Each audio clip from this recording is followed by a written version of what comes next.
Welcome to Bryer CD Showcase. I am Bryer and it's that special time of the month where I go through all the CDs that I've purchased. So I do want to give a brief explanation of why it's been a bit since my last video. Well, it hasn't been that long. It's only been like, what, 4 or 5 days?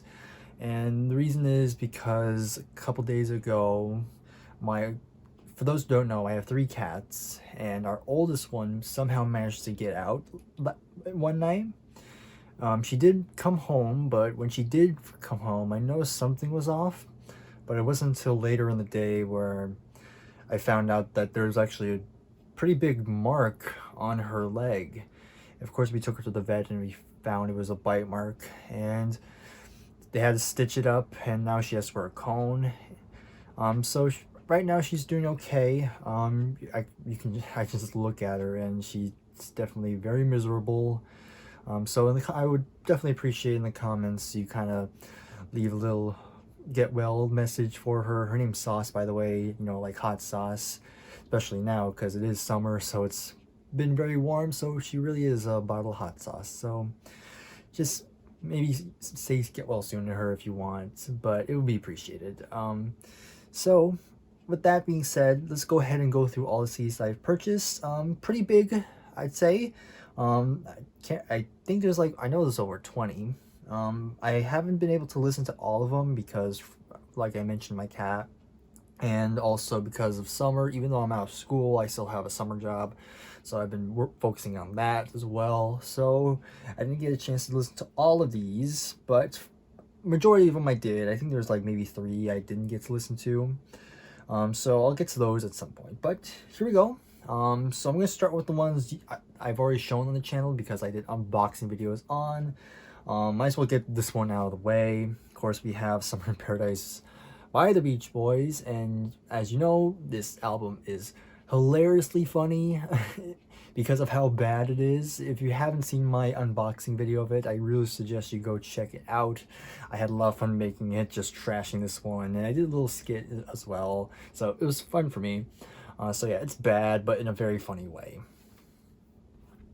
Okay, next, Led Zeppelin 2. Very good. Second one, again, it's a classic. Has a lot of the big hits on here. Oh my. Okay, I did not plan this, but I just realized this. The track listing's wrong on the back. So I don't know if you can actually read, but if you read it there, that's not the track listing. That's actually the track listing to Led Zeppelin 3. I legit did not know about this till just now when I looked in the back of this. That is kind of funny. But as I was saying, yes, it's a classic. Has classics on here like Whole Lotta Love, of course. I knew that song before buying this. Heartbreaker as well. I don't know which one I prefer, the debut or the second or this one. I'll still go with the debut for now, but this is still a very great album. Still that's gonna annoy me now because of that track listing's wrong. Anyway, Steely Dan. This one is Countdown to Ecstasy. Again, Steely Dan has not disappointed me yet. Again, another great album here. Razor Boy, The Boston Rag. I can't pronounce the first track, so I'm not going to try. Showbiz Kids, My Old School. Yeah, very good. This is kind of the last album where Steely Dan were technically a band. From then on, it would just mainly be Donald Fagen and Walter Becker. But yeah, great follow-up to their debut. And then this was the last one that you saw. I unboxed this as well. Miles Davis, Bitches Brew. Yep, this is definitely more of the jazz fusion Miles was getting into at the time. Released in 1970, I think, 69, somewhere around there. And there's a lot to unpack here. I feel like I need to listen to this one more because there's so much going on, so much to unpack because there's so much here, so much the musicianship is kind of goes on. A lot of these songs are very long. The first 2 are over 20 minutes long. And so yeah, I probably need to listen to this more, but I really did enjoy this. So this could be a grower for me. Okay, and everything else I have not shown before. So we're sticking with jazz for now. Couple about a month ago, I think. When I said I was getting more into jazz, there was actually a comment that requested that not request, but they suggested albums for me to check out, and thankfully I was able to get one of them, and that album being Waltz for Debbie by the Bill Evans Trio. And I'm gonna say it. As of right now, this is probably my favorite jazz album right now. I love the playing on here. It's only three people. You have Bill Evans, who of course plays piano. Then you have, we probably butchered the last name, but Scott LaFaro on upright bass. And what's kind of sad, when I did my research on this album, Scott would actually die a few days after this was recorded in a car accident. Pretty sad, but his bass playing on this is incredible. Even though it's upright bass, it's still great stuff. And then you have Paul Motian on drums. I hope I said that right. But he's doing a great job as well, keeping the beat. But yeah, really enjoy the playing on here. Yeah, I like this one. So yeah, again, if you have any more suggestions for more jazz albums, let me know. But now we're going to take a huge departure from jazz now, and let's go back to some black metal. Again, not many people are going to be into black metal, so but I got here Emperor, that's the band by the way, with their pretty much their first album. I think they released EPs before, but this is their first full-length studio album. This one's called In the Nightside Eclipse. I must say, one thing I always really enjoy about black metal is the album covers. Like, this is actually really cool looking. Of course, on the back you have images of the band members right here. You can see, I hope I'm holding this right. But yeah, this is pretty good stuff here. This is more like a symphonic black metal. It's black metal, but there's more symphonic elements to it. For most people, I know a lot of diehard black metal fans don't like when they add stuff to, to the sound, because black metal is usually very raw, lo-fi production, tremolo picking. But this one, but for me, I don't really care. For me, this actually kind of really made me appreciate black metal even more.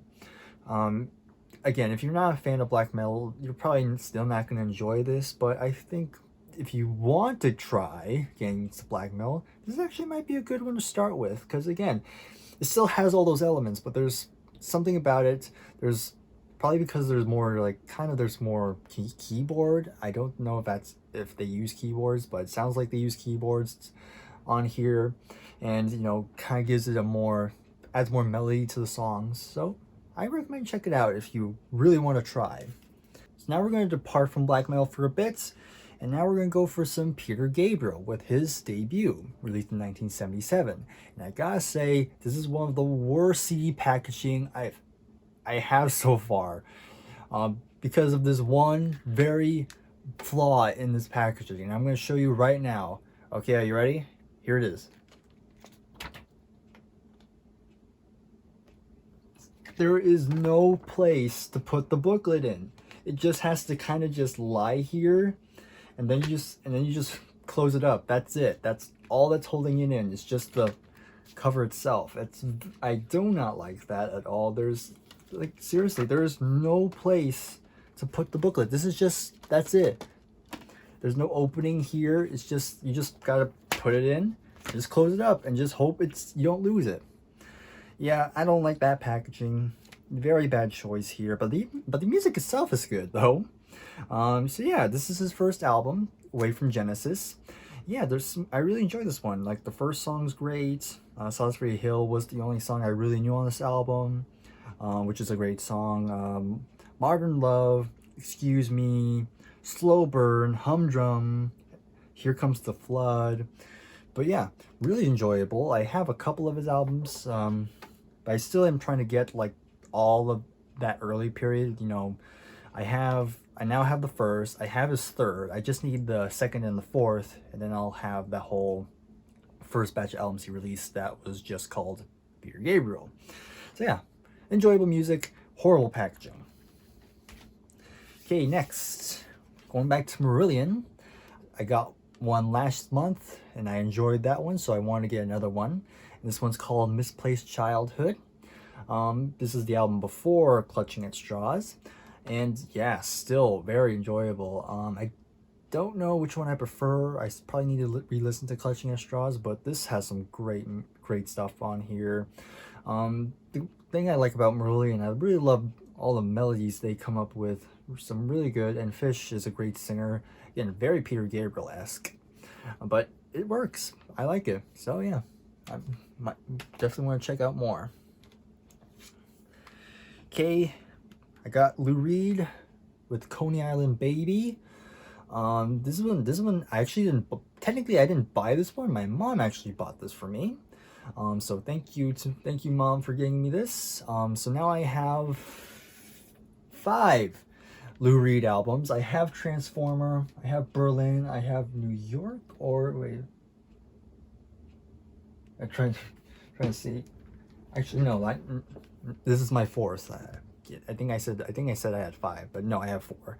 Now I have 4. So yeah, great stuff. I mean, Lou Reed, I mean, his voice is very unique. It's usually the make or break if you're gonna like his music. But the thing about love about Lou Reed, I do enjoy his voice, but when he wants to, he can make some really great melodies, and some like a lot of catchy hooks as well. Not always. I mean, Lou will sometimes go off the wall, but you know, when he wants to, he can make some really great music, and this is a good album. Definitely worth checking out. Alright, so pretty much these next 1, 2, 3, 4, 5, 6, all these 6 were used. They were either bought at a thrift store or from eBay. So let's go ahead and go through these. So I got these at the thrift store. So we have Crosby, Stills, and Nash. And we also got Crosby, Stills, Nash, and Young with Deja Vu. So yeah, I was pretty lucky to find these 2 together in pretty good condition as well.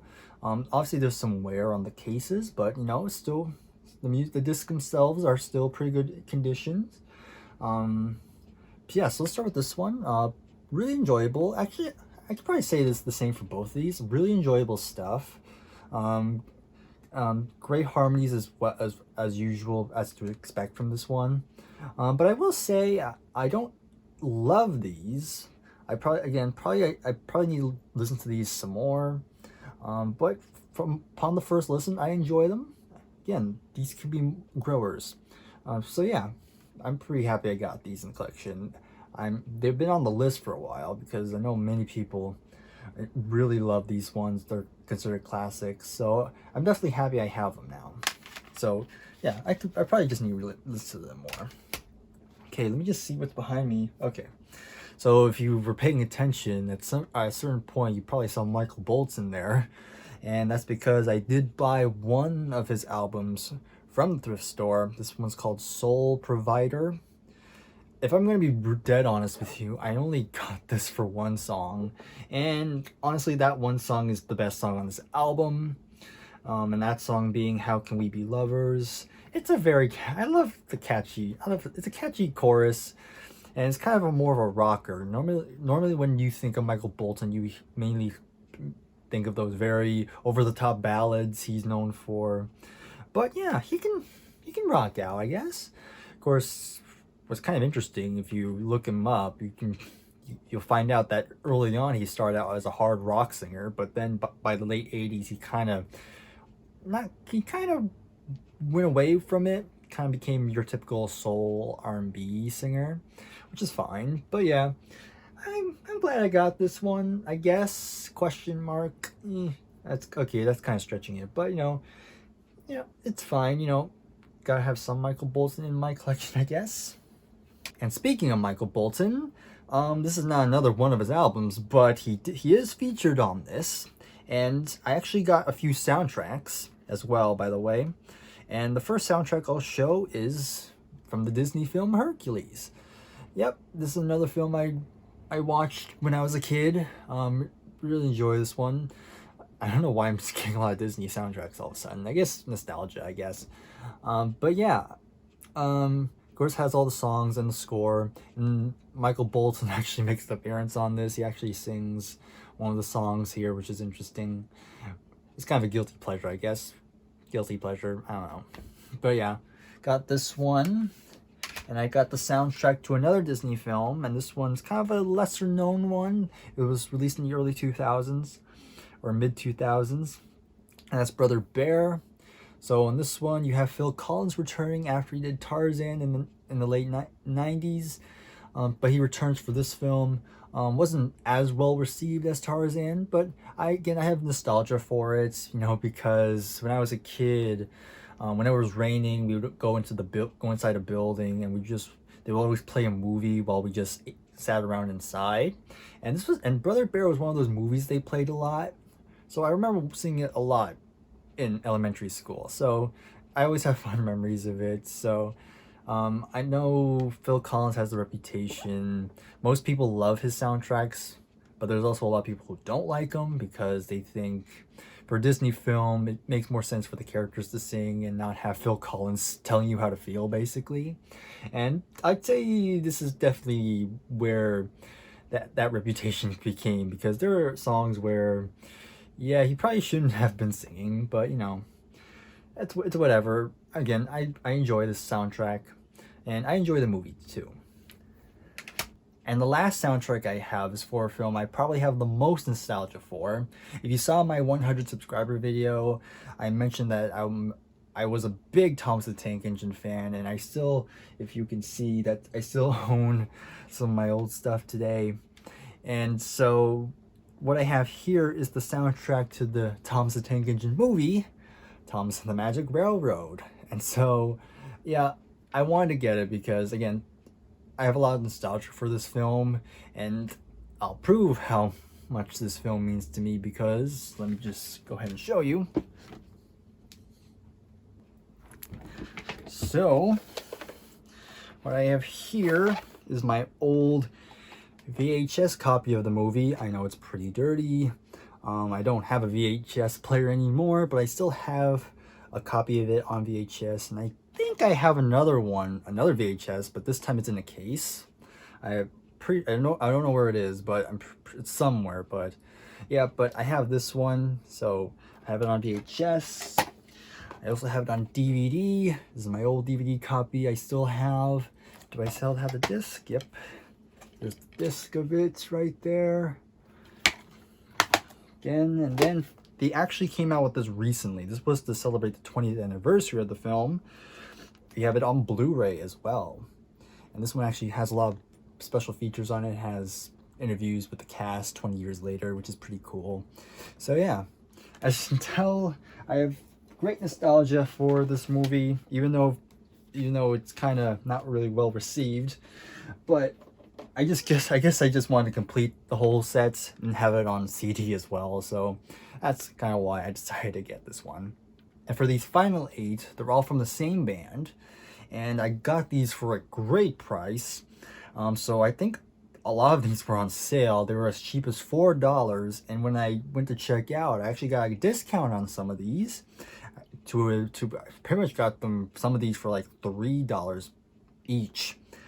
So the band is ElectroLight Orchestra, and I was able to get their first 8 albums. So this probably cost in total about $36. So really good deal.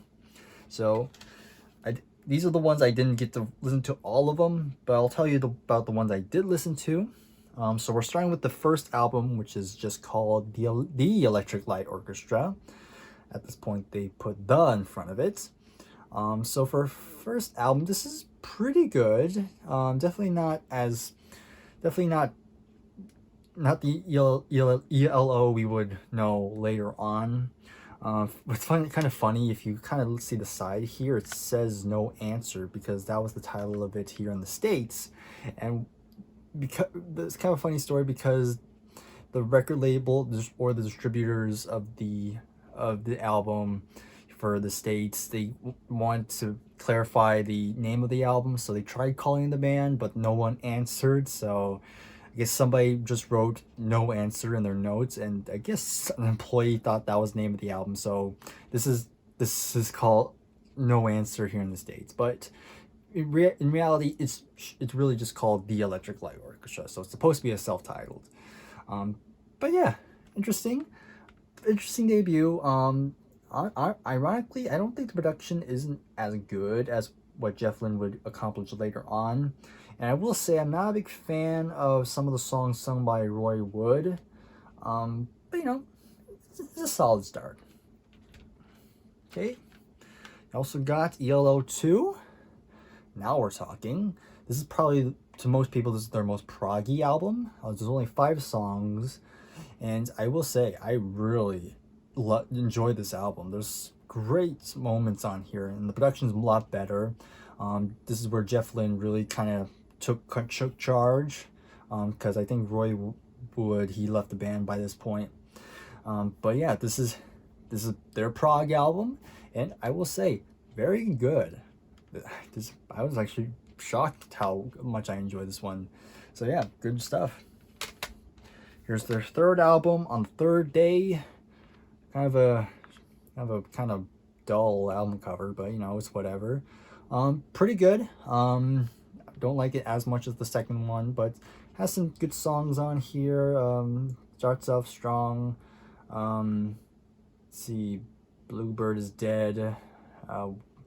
Ma Bell. In the Hall of the Mountain King, which is just a cover of a classical song. I think they do a really good job on that. But yeah, pretty good. Not bad. Of course, we have El Dorado as well. Now, this is kind of where that classic ELO period really began, this one. And I will say, it's very good stuff. Get It Out of My Head's great. Boy Blue. Dorado, Tornadoes is another great song. Mr. Kingdom, Illusions in G Major, title track. Yeah, it's a good one. I totally get why people enjoy this one. Okay, Face the Music is up next, and this is the last one I was able to listen to. Yep. We have Evil Woman, Strange Magic, great song. Waterfall, Poker. Yeah. Great one. Now the rest of these I did not get a chance to listen to, but I know some of the songs on here. You have A Whole New World, My New Telephone Line, and Living Thing. Everything else is pretty new to me. Unless I hear it, then I might know, but I'll have this one. And of course I have probably the most famous album, which is Out of the Blue, which is a long album. There's 17 songs on here. But the songs I already know are Turn to Stone, Sweet Talking Woman, and Mr. Blue Sky. Those are the only songs I'm really familiar with, so I'm looking forward to listening to this one when I get the chance. And finally, in the last CD for this haul, we have Discovery. Kind of the last of that classic period. The only songs I know are Confusion, and Last Train to London, and Don't Bring Me Down. Alright, so that is the CD haul for the month of June. So let me know your thoughts on these albums, and if you enjoy this, then please give it a like, and again, don't forget to wish my cat well for speedy recovery, and I'll see you in the next video. Take care, and bye for now.